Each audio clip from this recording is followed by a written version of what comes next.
आप देख रहे हैं इंडिया न्यूज। आपके साथ मैं हूं चित्रा त्रिपाठी। क्या बीजेपी के पीएम कैंडिडेट नरेंद्र मोदी अहंकारी हैं?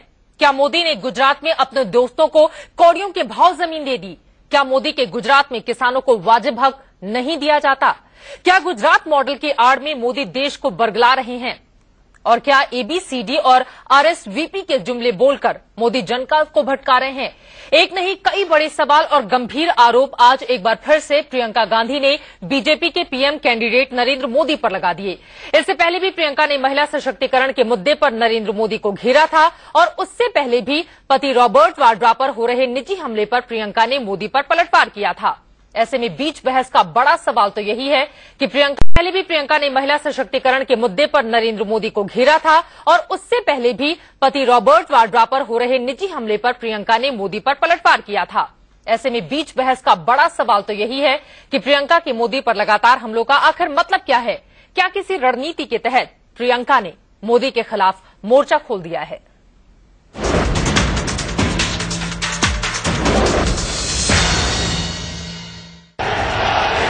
आरएसवीपी मॉडल है। आरएसवीपी कभी एबीसीडी, कभी RSVP. R Rahul, S Sonia, कभी घर से देश तो कैसे हुआ, बी बड्रा, पी प्रियंका। घर से बात भी तो करिए। आप किसी प्राथमिक पाठशाला को थोड़ी संबोधित कर रहे हैं।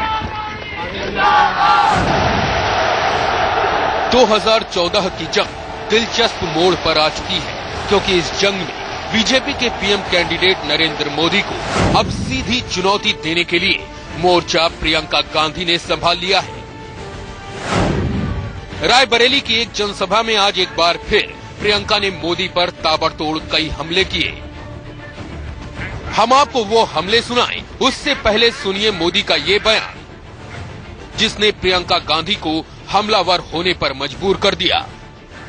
ये आरएसवीपी मॉडल है। RSVP R Rahul, S Sonia, B Badra, P Priyanka. अब इस देश का बच्चा बोलेगा, इसका मतलब होता है आदर्श कोटा।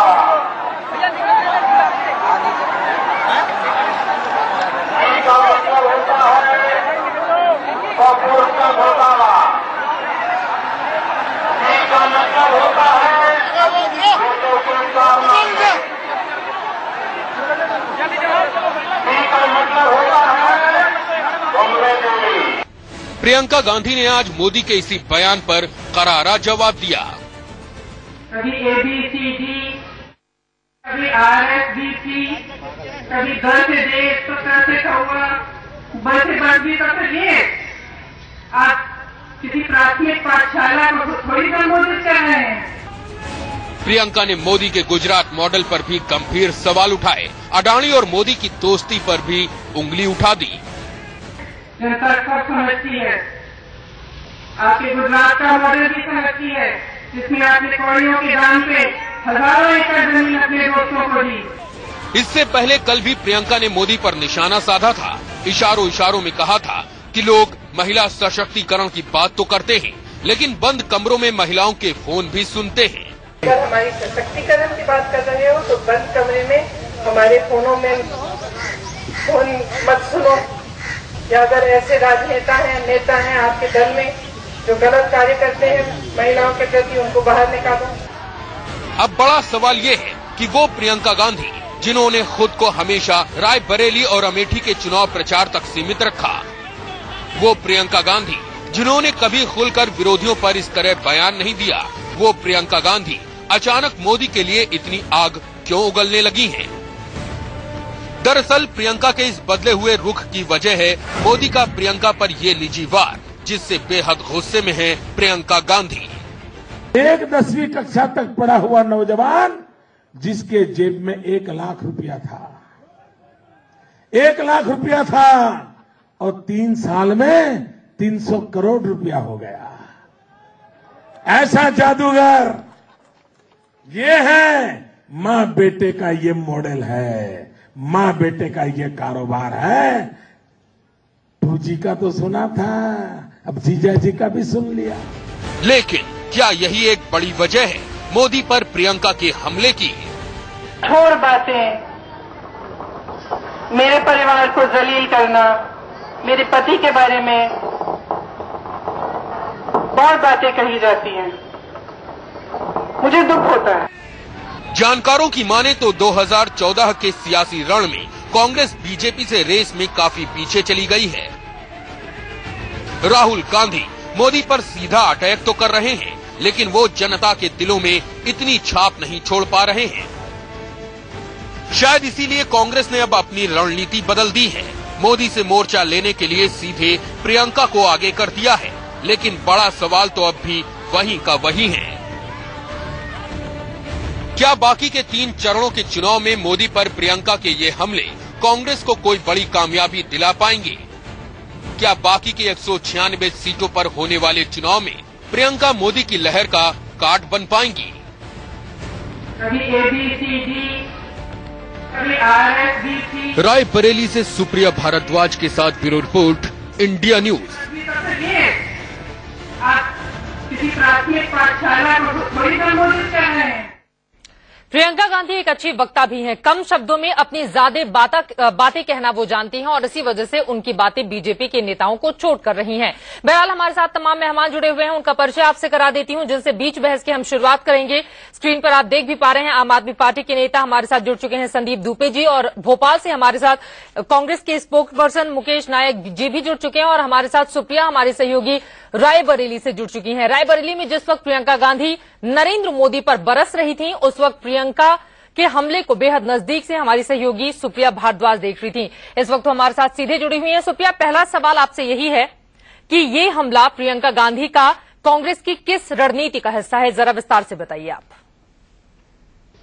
देखिए, प्रियंका गांधी ने इस समय सबसे तीखा प्रहार किया नरेंद्र मोदी और अमित शाह में। पहले भी प्रहार करती आई हैं, पहले भी उनसे सवाल करती आई हैं, लेकिन इस बार तो उन्होंने गुजरात मॉडल पे ही सवालिया निशान उठा दिया। उन्होंने कहा है कि गुजरात के जो मुख्यमंत्री हैं, उन्होंने गुजरात में किया क्या, आखिरकार औरतों के लिए क्या किया है, किसानों के लिए क्या किया है, और डेवलपमेंट की जो वो बातें कर रहे हैं उसमें क्या क्या काम किए हैं, जरा वो भी नरेंद्र मोदी बताया। उन्होंने इतना ही नहीं, उन्होंने जो RSVP, ABCD, ये जो जुमले इस्तेमाल किए जा रहे थे नरेंद्र मोदी के द्वारा, काफी जो पहली रैलियां हुई हैं उसमें गांधी परिवार के ऊपर जो एक तरह से तीखा हमला करते हुए नजर आ रहे थे नरेंद्र मोदी, उसका भी उन्होंने एक जवाब दिया। उन्होंने कहा कि ये पाठशाला नहीं चल रही है, जरा कार्यों का बारे में बताइए। अमित शाह पर भी उन्होंने कहा कि नरेंद्र मोदी के बगल में खड़े होकर हाथ हिला रहे थे। पिछली बारी जब यहाँ आई थी रायबरेली में, जो कि एक दिन पहले है, उसमें उन्होंने अमित शाह के ऊपर स्नूप गेट के मामले को लेके दबी जुबान में मसला उठाया था स्नूप गेट का, लेकिन इस बारी तो उन्होंने एकदम आक्रामक ढंग से सीधे तरीके से ही अटैक कर दिया है नरेंद्र मोदी और बीजेपी और साथ में अमित शाह पे। और इतना ही नहीं, जो गुजरात का मॉडल है जिसकी बात पूरे देश भर में हो रही है, जिसका प्रचार नरेंद्र मोदी ने अपनी हर रैली में किया है, उस पर आज खुलकर बोलती हुई नजर आई। लगातार हमले कर रही हैं प्रियंका गांधी। सुप्रिया, दोबारा आपके पास हम लौटेंगे, आपकी बातों को और ज्यादा समझने की हम कोशिश करेंगे। बीच बहस की हम शुरुआत करें अपने मेहमानों के साथ, उसके पहले प्रियंका के आज के हमले पर बीजेपी ने पलटवार किया है। बीजेपी प्रवक्ता रविशंकर प्रसाद ने एक बार फिर प्रियंका के पति रॉबर्ट वाड्रा की अरबों की संपत्ति पर बड़े सवाल खड़े किए। सुनिए। प्रियंका जी ने अपनी सारी सक्रियता को अपने पति के बचाव में लगाया है। तो आज मैं लखनऊ से प्रियंका गांधी वाड्रा से एक सवाल करना चाहता हूं। प्रियंका जी, आप और आपके भाई और आपके माता जी गुजरात मॉडल ऑफ डेवलपमेंट की बात बहुत करते हैं, सवाल उठाते हैं।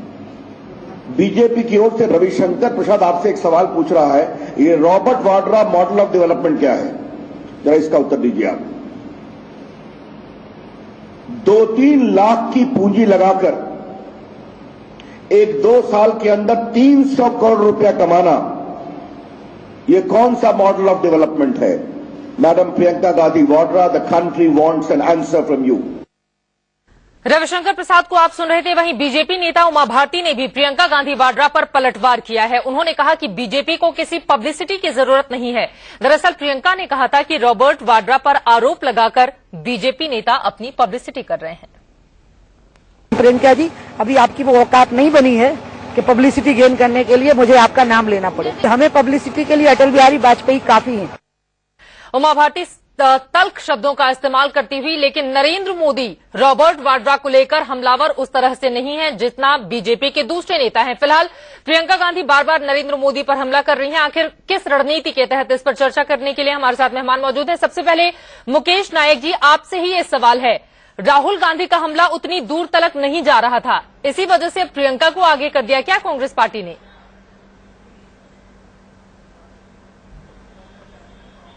पहली बात तो मैं आपसे ये निवेदन करूंगा कि ये हमला नहीं है, एक लोकतंत्र की परंपराओं में अपना सही पक्ष देश की जनता में के सामने रखने की एक कोशिश है। गुजरात मॉडल की चर्चा कर रहे हैं हमारे नेता। गुजरात में अगर शिक्षा, स्वास्थ्य और दूसरे क्षेत्रों पर अगर आप ध्यान दें तो प्राथमिक शिक्षा के मामले में गुजरात पूरे देश में 28वें पायदान पर है, माध्यमिक शिक्षा के मामले में 14वें नंबर पर है। आज अधूरी पढ़ाई छोड़ने वाले बच्चे गुजरात में सबसे ज्यादा हैं। 46% बच्चे गुजरात में कुपोषण के शिकार हैं, 80% बच्चे एनीमिया के शिकार हैं, 60% गर्भवती महिलाएं एनीमिया की शिकार हैं गुजरात में। और आज दूसरी तरफ ये रॉबर्ट बडेरा पर आरोप लगाकर ध्यान बदलना चाहते हैं। अडानी को 42 वो बात गुजरात की जनता को आप क्यों नहीं गिना पाते? क्योंकि अगर गुजरात की विकास मॉडल पर हम बात करेंगे तो हमारी चर्चा दूसरी तरफ चली जाएगी। सवाल मेरा सीधा सा ये है, राहुल गांधी हमला कर रहे थे, उसका उतना असर नहीं देखा गया, इसी वजह से प्रियंका को आगे किया ना आप लोगों ने?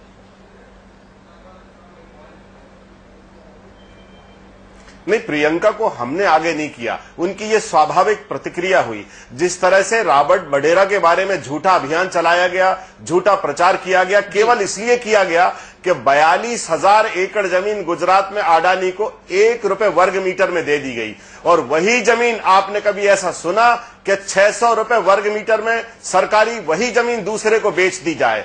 भारतवर्ष के इतिहास में इससे बड़ा जमीन का घोटाला दूसरा कोई नहीं हुआ। ये ध्यान बदलने की कोशिश है, इसलिए बार बार रॉबर्ट बडेरा को निशाना बनाया जा रहा है। 10,000 करोड़ की सब्सिडी टाटा को दी गई, 10,000 करोड़ की नैनो गाड़ी के नेता उस मैगजीन का हवाला देकर सवाल खड़े कर रहे हैं कि इतने कम वक्त में रॉबर्ट वाड्रा की संपत्ति में इतनी तेजी से इजाफा कैसे हुआ?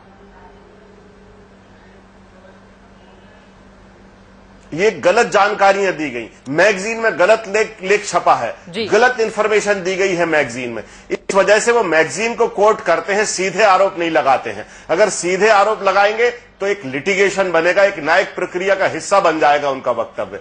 इस वजह से वो मैगजीन को कोट करते हैं, और मैगजीन में जो सारा लेख छपा है वो प्रायोजित है, पैसे के जोर से छपवाया गया है, और पैसे का जोर लगाकर ये इस देश में दुष्प्रचार किया गया है। चलिए, बीजेपी के मुझे एक प्रश्न का जवाब बीजेपी का कोई भी नेता दे दे कि भारतवर्ष के इतिहास का सबसे बड़ा जमीन घोटाला अडानी का गुजरात में हुआ। संदीप दुबे उस बारे में क्या कहना है? रॉबर्ट वाड्रा के बारे में जो कुछ छपा, जमीन दे दी, क्या वो बीजेपी प्रायोजित है? आपको भी क्या उसमें कोई साजिश नजर आती है? देखिए, कांग्रेस बीजेपी में तो मुझे अंतर ही नहीं नजर आता। आज 119 उम्मीदवार जो कांग्रेस के थे वो आज बीजेपी के उम्मीदवार हो गए। तो ये दोनों पार्टियां जो बहुत अच्छी बात प्रियंका जी बहुत देर से कहीं, उनको जो मुद्दा देश का है उस मुद्दों पे बहस होनी चाहिए थी, चर्चा होनी चाहिए, और बहुत देर कर दी हुजूर आते आते। ये मुद्दों पे अगर पहले से चर्चा हुई होती तो आज जो मोदी जी का या बड़े बड़े ये नाम एक दूसरे से लड़ रहे हैं, ये नहीं लड़ते, आज मुद्दा लड़ रहा होता। और सही मायनों में मोदी मॉडल हो या चाहे कांग्रेस का मॉडल, ये सारे फेल हुए हैं। और मॉडल पे फिर बात हो तो नीतीश मॉडल पे भी बात होनी चाहिए थी। नीतीश का भी एक मॉडल है गरीबों के लिए। तो देश में सबके अलग अलग मॉडल है हर की। और बात हो, ये देश किसी एक व्यक्ति का नहीं है, ये देश जब सबका है तो एक समान जो मॉडल हो देश के विकास के लिए, जिससे आम आदमी की आर्थिक उन्नति हो, आम आदमी और गरीब से गरीब होता जा रहा है, ये कौन सा देश है, कौन सा मॉडल है? इसके सबसे बड़ी सवाल के पक्ष में नहीं,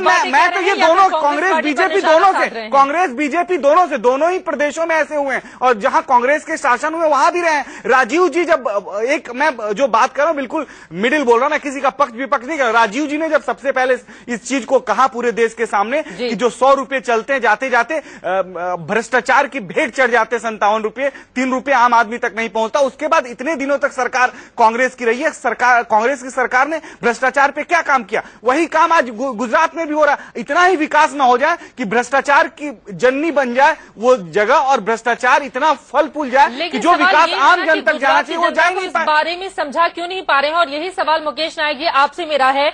1995 से कांग्रेस पार्टी वहां से बाहर है और लगातार उसकी सीटें घटती हुई चली जा रही हैं। 2012 में भी हमने विधानसभा के रिजल्ट देखे।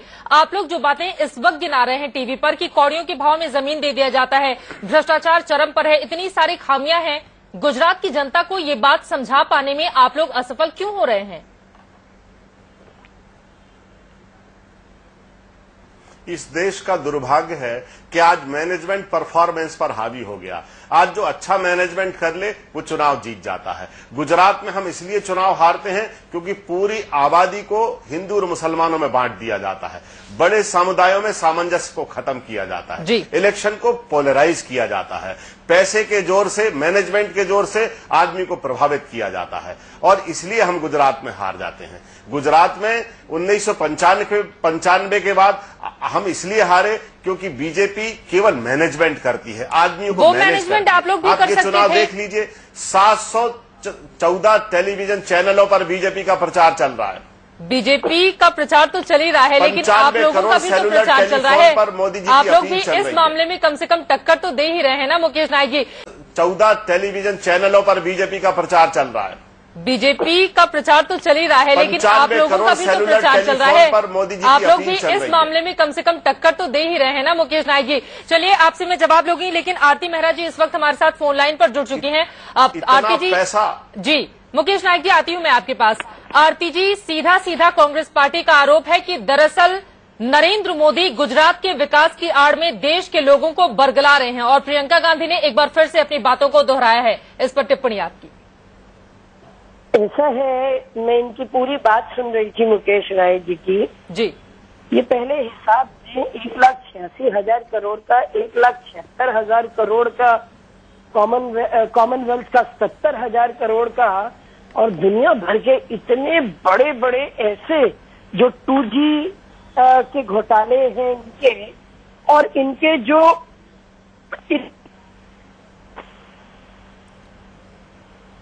आवाज में कुछ दिक्कत आ रही है। चलिए इसका जवाब मुकेश नायक जी से हम ले लेते हैं। मुकेश नायक जी, उन्होंने 2G, CWG और जितने भी घोटाले हैं उसको गिना दिया, अब आप क्या कहेंगे? देखिए, इन्होंने शुरू से बड़ी चतुराई से काम किया। इन्होंने CAG की रिपोर्ट्स को अपना बेस बनाया और मैं दावे से कहता हूं कि CAG भारत में एक ऐसी संस्था है जिसकी विश्वसनीयता बहुत कम है। मध्य प्रदेश की सरकार के ऊपर CAG ने टिप्पणी की है, जो पिछले विधानसभा में पटल पर वो रिपोर्ट रखी गई है 2012 की बीजेपी पर ही सवाल खड़े कर देंगे। मुकेश नायक जी, कम से कम ये बातें तो समझ में नहीं आती हैं। अगर कोई संस्था आपके ऊपर सवाल खड़ा करे भ्रष्टाचार को लेकर, तो वही सवालों की घेरे में आ जाती है। मैं सवाल नहीं खड़ा कर रहा हूं। आपने ही तो कहा ना कि CAG की विश्वसनीयता संदेह के घेरे में है। किस तरह से परोसा जाता है जी, आपने पूरी बात सुनी नहीं। आप पूरी बात सुनती तो समझ पाती। चलिए हम एक बार फिर से अपने मूल मुद्दे पर आ जाते हैं। प्रियंका गांधी को लेकर चूंकि हमारी ये चर्चा जारी है मुकेश नायक जी, सवाल बड़ा ये है, अभी 3 फेज का चुनाव बाकी है। 30 तारीख को, 7 तारीख को और 12 तारीख को चुनाव होने हैं। राहुल का हमला उतना तेज नहीं हो पा रहा था, आक्रामक नहीं हो पा रहा था। प्रियंका गांधी को इसी रणनीति के तहत आगे किया गया है। प्रियंका इस तरह से जोरदार हमला नरेंद्र मोदी को लेकर क्यों कर रही है, इसका जवाब आपसे।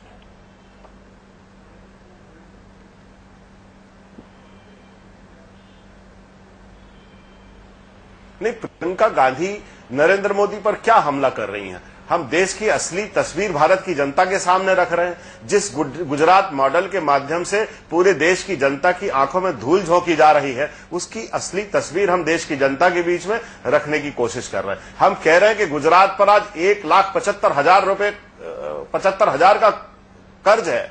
आज गुजरात सरकार की प्राथमिकताएं गुजरात के 10% लोग हैं, 90% जनता नहीं है गुजरात की प्राथमिकता। आज चिकित्सा के क्षेत्र में, शिक्षा के क्षेत्र में आज जो गुजरात की हालत है, आप कृपया जाकर देखिए तो आपको पता लगेगा। गुजरात पर आ रहे हैं सर, आपके भी तो तमाम राज्य हैं, बीजेपी से ज्यादा तो आप लोग राज्यों में शासन कर रहे हैं, कम से कम वहां की उपलब्धियां तो गिनाइए। सवाल बड़ा ये है, 10 साल का यूपीए शासनकाल का जो कि जितनी भी उपलब्धियां हासिल की है यूपीए ने, उस बात को कोई गिनाता ही नहीं है। मोदी पर हमला करके और एक गुजरात को लेकर आप लोग लगातार हमलावर हैं। मैं बताता हूं, हमारा हरियाणा, हमारा महाराष्ट्र, हमारा केरल गुजरात से सभी क्षेत्रों में आगे है। शिक्षा के क्षेत्र में, स्वास्थ्य के क्षेत्र में, जीडीपी ग्रोथ रेट में, सब क्षेत्रों में आज हमारा केरल, हमारा हरियाणा, हमारा महाराष्ट्र गुजरात से आगे है। आप पूरे राष्ट्रीय परिदृश्य में पूरे आंकड़े उठाकर देख केरल में तो अभी सत्ता में आए हैं आप, इसके पहले तो लेफ्ट शासन कर रहा था। कैसे? चलिए मुकेश नायक जी, आऊंगी मैं आपके पास। दरअसल सिर्फ प्रियंका गांधी यानी कि बहन ही हमलावर नहीं है मोदी को लेकर। नरेंद्र मोदी पर जोरदार हमला राहुल गांधी की ओर से भी किया गया है। एक तरफ प्रियंका गांधी ने कमान संभाल रखी है तो दूसरी तरफ राहुल गांधी ने कमान संभाली है और एक बार फिर से उन्होंने अडानी से मोदी के रिश्तों को लेकर सवाल उठा दिए। सुनिए। जितना वो दवाई में, स्वास्थ्य में, शिक्षा में डालते हैं जनता के लिए, उससे 3 गुना ज्यादा पैसा उन्होंने एक व्यक्ति को पकड़ा दिया। एक व्यक्ति को, 2 को नहीं, सिर्फ एक को। दूसरा आपको कोई बिजनेस में नहीं मिलेगा, एक मिलेगा। आप बताओ। अडानी, पहले अडानी की बात करते थे, लोग पहले रख दिया, अब अडानी जी को अंदर कर दिया और पूरे प्रदेश के पैसा को पकड़ा दिया। राहुल गांधी को आप सुन रहे थे। अडानी के साथ रिश्तों को लेकर बार बार सवाल खड़े कर रहे हैं राहुल गांधी। प्रियंका गांधी, राहुल गांधी दोनों लोगों ने ही मोर्चा खोल रखा है नरेंद्र मोदी के खिलाफ। आरती मेहरा जी एक बार फिर से फोन लाइन पर हमारे साथ जुड़ चुके हैं। आरती जी, एक तरफ बहन, दूसरी तरफ भाई, जवाब मोदी देंगे कैसे? अकेले पड़ गए हैं लग रहा है। मोदी जी अकेले नहीं है, मोदी जी तो इन जैसे 11 पे ज्यादा हावी होंगे, क्योंकि वो व्यक्ति कुछ करके आया है। प्रत्यक्ष को प्रमाण की जरूरत नहीं है। इनके पीछे इनका बैगेज बहुत जबरदस्त है। ये अभी हरियाणा की बातें कर रहे थे, अभी हरियाणा में देखिएगा कि इनका कितना बुरा हाल होने वाला है, रिवर्स होने वाला है बिल्कुल। आज देश में जो इतने सर्वेज है, जो भारतीय जनता पार्टी और अलाइंस पार्टनर एनडीए को 280 पे पहुंचा रहे हैं, उनकी भी कोई क्रेडिबिलिटी है, विश्वसनीयता है, या सारी बातें प्रियंका और राहुल गांधी ही करेंगे? प्रियंका और राहुल गांधी वड्रा पे जो एक बात बोली कि 3 लाख से 300 करोड़ का वो व्यक्ति कैसे हो गया जी? तो कोई प्राइवेट व्यक्ति नहीं है। लेकिन आरती मेहरा जी, कम से कम बीजेपी को इस सवाल का जवाब देना चाहिए ना। अगर अडानी से रिश्तों को लेकर और कौड़ियों के भाव जमीन दी गई है तो उसका सही जवाब बीजेपी की ओर से क्यों नहीं दिया जा रहा? भारतीय जनता पार्टी तो हर बात का जवाब देगी जी। एक राष्ट्रभक्त, एक देशभक्त और एक जनता को समर्पित। हाँ तो दीजिए ना। आप अडानी पर क्या बोल रही हैं? 42,000 एकड़ जमीन 1 रुपए वर्ग मीटर में दी है, बताइए ना क्यों दी है? आरती जी ऐसा है। हेलो जी, मैं इनसे इनकी बात का जवाब देने से पहले ये पूछती हूँ, 1,86,000 करोड़ का कोयला घोटाला, जिसमें इनके प्रधानमंत्री के ऊपर प्रश्न चिन्ह लगे हैं, सब झूठा, सब झूठा, सब मनगढ़ंत। तो आप भी वही झूठ बोल रहे हैं, हम आपको वही कह रहे हैं। वो अगर संवैधानिक संस्थाएं झूठ बोल रही हैं तो आप कैसे सच बोल रहे हैं? यही मुकेश राय जी हम आपको बोल रहे हैं। संजय बारू जी की किताब में जिस प्रकार से एक एक बात आई, उन्होंने प्रधानमंत्री को और उनके आसपास सोनिया गांधी और राहुल को पूरी तरह से कटघरे में खड़ा कर दिया है जी। आरती जी, लेकिन सवाल सीधा सा ये है, तमाम रिश्तों को लेकर नरेंद्र मोदी भी इस वक्त कटघरे में है, उसका सही जवाब क्यों नहीं दिया जा रहा? और इसी मुद्दे को तो बार बार प्रियंका और राहुल गांधी की ओर से उठाया जा रहा है। हाँ देखिए, ऐसा है, मैं आपसे यही कहना चाहती हूँ, ये सवाल जवाब तो इलेक्शन तक चलते ही रहेंगे, लेकिन ये तो जनता को देखना है कि जनता किस चीज पे विश्वास करती है, किस चीज पे विश्वास नहीं करती है जी। तो जनता आज विश्वास मोदी पे कर रही है, जिसका इतना बड़ा विशाल रूप देख के मुकेश राय जी और कांग्रेस के सभी लोगों की नींद हराम हो चुकी है, उन्हें दिखाई दे रहा है। लेकिन आरती मेहरा जी, हमारा सवाल सीधा सा ये भी है, प्रियंका गांधी ने बार बार सवाल उठाए हैं और ABCD RSVP को लेकर उन्होंने चुटकी भी दी है।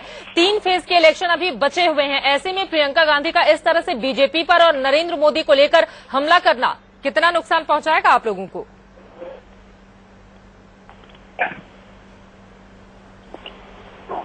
हाँ, आरती जी, सवाल सीधा से यह है, प्रियंका का हमला कितना नुकसान पहुंचाने जा रहा है बीजेपी को? कि हमलों से कोई फर्क नहीं पड़ रहा। राहुल प्लस प्रियंका प्लस सोनिया, मनमोहन सिंह जी तो बोल ही नहीं रहे। ऐसे में मैं तो आपसे कह रही हूँ ना, कपिल सिब्बल जी आ जाए, मनीष तिवारी जी आ जाए, सभा में आना है वो आ जाए जी। आज किसी के हमले का कोई फर्क पड़ने वाला नहीं है। मोदी जी ने अपनी क्रेडिबिलिटी, अपनी विश्वसनीयता जो लोगों के बीच में बना चुके हैं, वो अब रुकने वाली नहीं है। चलिए, आपको लगता है कि नरेंद्र मोदी की विश्वसनीयता रुकने वाली नहीं है, लेकिन कम से कम उनके ऊपर अगर कुछ गंभीर सवाल खड़े हो रहे हैं तो उसका जवाब नरेंद्र मोदी को देना भी चाहिए। आरती मेहरा जी आपका, मुकेश नायक जी आपका, और साथ ही संदीप आपका बहुत शुक्रिया। संदीप से ज्यादा सवाल नहीं हो पाए चूंकि मामला बीजेपी और कांग्रेस के को लेकर ज्यादा था, लेकिन सबसे बड़ा सवाल यही है, 3 फेज के इलेक्शन बचे हैं। ऐसे में नरेंद्र मोदी पर भाई बहन यानी कि राहुल प्रियंका दोनों हमलावर हैं। अब देखना यही होगा मोदी की ओर से इस बारे में जवाब क्या आता है। बीच बहस में बस इतना ही। खबरें इंडिया न्यूज पर जारी है।